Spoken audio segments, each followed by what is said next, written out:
बुद्ध हफ्ते में एक बार एक नए गांव जाते और वहां जाकर लोगों को उपदेश दिया करते थे। सभी लोग बुद्ध के उपदेश देने के अंदाज से बहुत प्रभावित थे। जो कोई भी बुद्ध से प्रवचन सुनकर जाता वह सभी अपने जीवन के लक्ष्यों को पहचान लेते थे। बुद्ध की आवाज में मानो कोई जादू सा था कि सभी कोई मंत्रमुग्ध हो उठते थे।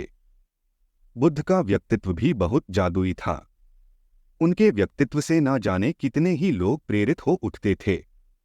जो लोग गलत मार्ग पर जा रहे होते उन्हें भी बुद्ध अपने उपदेशों द्वारा सही मार्ग पर ले आते।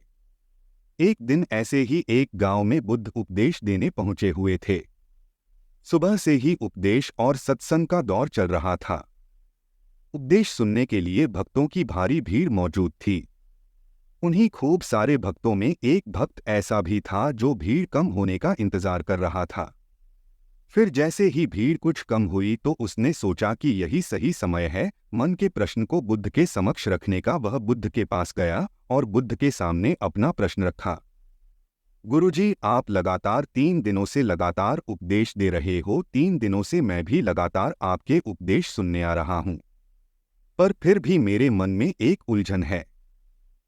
बुद्ध बोले, बोलो कुमार, तुम बेफिक्र होकर पूछो कि तुम्हारे मन में क्या उलझन चल रही है।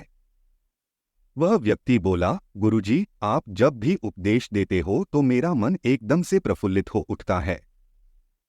मैं खुद को ऊर्जावान महसूस करता हूं। मेरे अंदर एक अलग ही प्रकार की सकारात्मक शक्ति आ उठती है। लेकिन जैसे ही मैं अपने घर में प्रवेश होता हूं तो ऐसा लगता है कि जैसे वह सकारात्मक ऊर्जा कहीं गायब हो गई है।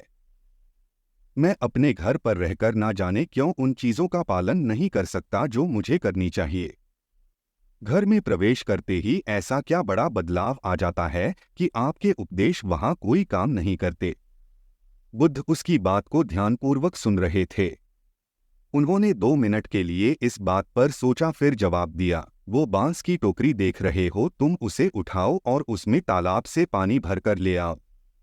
याद रहे कि उसमें से पानी नहीं गिरना चाहिए। आदमी ने कहा, ठीक है, मैं अभी उस टोकरी में पानी भर के ले आता हूं।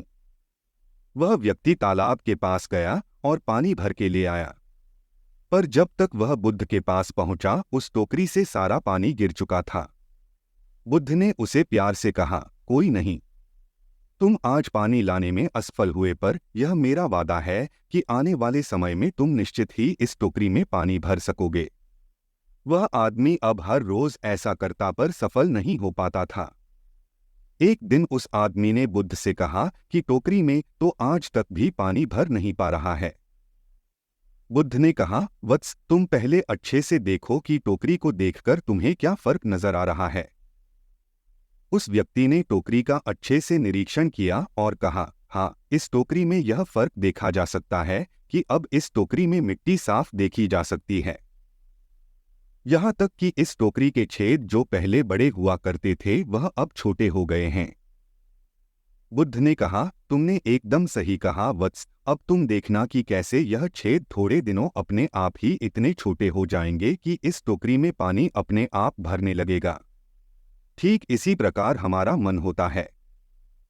अगर हम निरंतर भगवान के ध्यान में अपना सारा तन मन अर्पण कर दे तो हमें जीवन की हर तरह की परेशानियां बहुत कम लगने लगेगी। ऐसा करने से धीरे धीरे हमारे सारे अवगुण खत्म हो जाएंगे। बस हमें चाहिए कि हम निरंतर भगवान का सत्संग करते रहें। मन अपने आप शुद्ध होता चला जाएगा। अब उस आदमी को सत्संग का असली महत्व समझ आ चुका था।